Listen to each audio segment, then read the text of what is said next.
Imagine a map of the world's largest country. We're talking about a nation that spans 11 time zones and pumps out roughly 6 million barrels of oil every single day. It's a true global energy giant. But now, I want you to imagine that exact same country completely failing to fill its own gas tanks. Welcome to our latest explainer. Today, we're looking at a system that is hitting its absolute limit in July of 2026. And the wild part is, this isn't some hypothetical worst-case scenario. This is the actual reality on the ground right now. Okay, let's dive right into this. For about 4 years, the war in Ukraine was honestly a pretty distant concept for a large portion of the Russian public.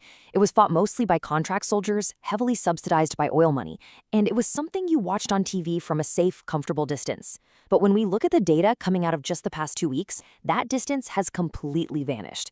The economic padding that kept everyday life normal has basically worn through, and the stark reality of a war economy has landed right on their front doorstep. Section 1. The money breaks first. To really understand how things unraveled so fast, we actually have to start with the money, because the money definitely broke first.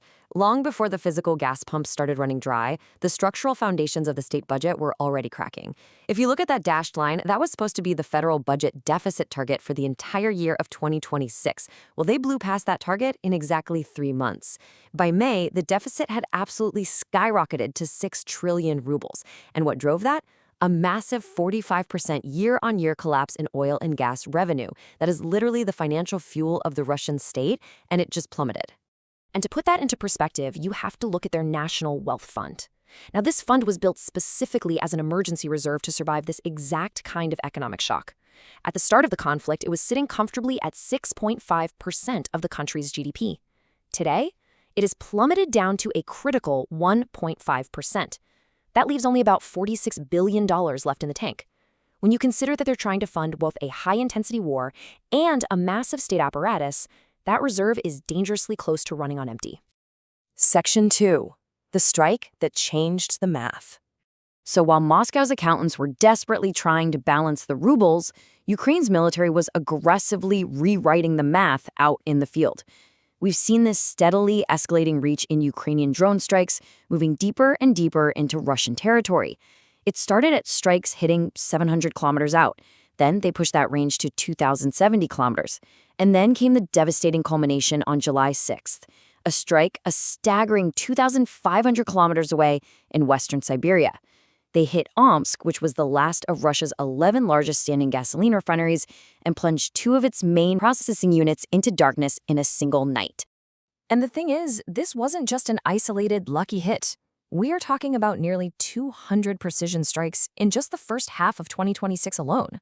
That sheer volume of attacks has dropped Russia's refining output down to its absolute lowest level in over 2 decades. It's a simple, undeniable fact. You just cannot run a modern state when the refineries you rely on are burning to the ground. Section 3. Crisis reaches the street. This is the tipping point where macroeconomic spreadsheets translate into a very real, localized nightmare. Nearly all 83 Russian regions have started reporting shortages. In occupied Crimea, an official state of emergency was declared. These strikes knocked out the power grid and the fuel networks at the exact same time, which caused a region-wide blackout and even a civilian casualty. Meanwhile, if you look at Sevastopol, gas prices there spiked 30% in just a single week, hitting 118.79 rubles a liter. The crisis totally bypassed the neat and tidy official briefings and landed directly on the street. Section 4. The reality gap. So, what is the official government narrative while all of this is happening? Well, on July 3rd, 2026, Vladimir Putin addressed the growing shortages. And to set the public stance, he labeled the situation, quote, a difficult period. He stressed very clearly that it was not critical and that it was strictly temporary. But you really have to notice the massive contradiction when you look at the frantic actions that same government is taking behind closed doors. They're extending their bans on gasoline exports. They're literally drafting a total ban on diesel exports. And maybe the most telling detail of all, they are importing hundreds of thousands of tons of fuel from India and across Asia.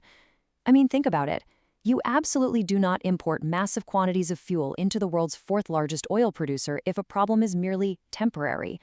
You do that because your infrastructure is fundamentally compromised and you are entirely out of options.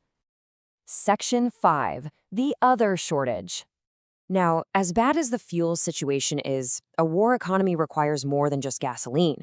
It requires a massive human toll.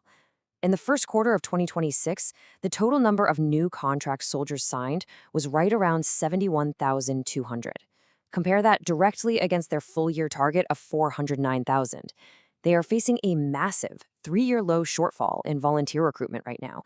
The math here is incredibly stark.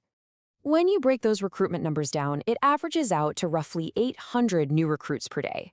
And the reality behind that number is pretty grim. 800 a day is far, far below what a high-intensity, multi-year conflict actually consumes on a daily basis.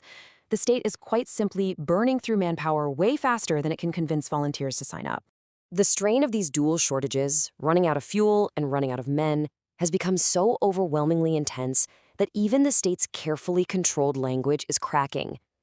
For 4 years, the Kremlin rigidly always referred to this as a special military operation. But on July 5th, Kremlin spokesman Dmitry Peskov finally broke from that 4-year script with a super blunt admission. He finally called it what it has become, a real war. Section 6. 2 clocks tipping. A real war requires real and usually very unpopular decisions. The quick fixes are exhausted, and time is clearly running out. The government is currently caught between 2 major looming deadlines. On one hand, you have the State Duma elections running from September 18th to the 20th. For that vote, the regime absolutely needs stability. They need the illusion of normalcy. But right next to it, on October 1st, federal agencies have been quietly ordered to slash their staff by 10 to 15%. Multiple sources are confirming that this is the preparation window for an autumn mobilization.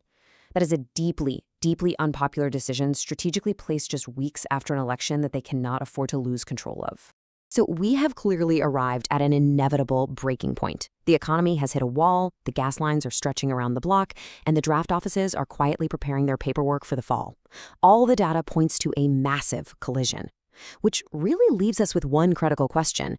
Exactly how much longer can 2 massive crises be hidden behind one election? Keep asking questions, keep looking at the data, and I'll see you in the next explainer.